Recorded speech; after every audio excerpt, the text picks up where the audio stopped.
Guys welcome back to my YouTube channel. So finally इतनी बारिश में मैं भीगकर पहुंच चुकी हूँ पिंक प्लस।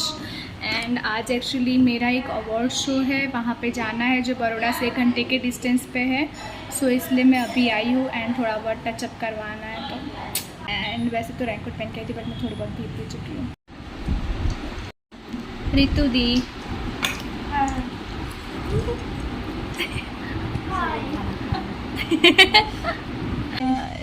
फाइनली रेडी बोल दो जे बोल मैं એટલે એ જ બધું સ્પંચ ટાઈપ છે અને બ્યુટી બ્લેન્ડર કહેવાય ખબર છે સ્પંચ નું જ બને પણ એની ક્વોલિટી થોડી અલગ હોય બ્યુટી બ્લેન્ડર બરાબર છે બ્લેન્ડર કો બ્યુટી બ્લેન્ડર को અને બે રીતે વપરાય એક આવે વેટ અને એક આવે ડ્રાય। इस यहाँ पे मैं घर पे आके वापस से रेडी हो चुकी हूँ बिकॉज़ मैंने जो डिसाइड किया तो उसके अकॉर्डिंग मैं वैसे रेडी नहीं हूँ। मैं सब कुछ एक्सप्लेन कर दूँगी बाद में बट स्टिल फाइनली मैं रेडी हो चुकी हूँ। मैं फटाफट जा रही हूँ बिकॉज मुझे पिक करने आने वाले हैं और जिसके लिए मैं बहुत ऑलरेडी लेट हो चुकी हूँ।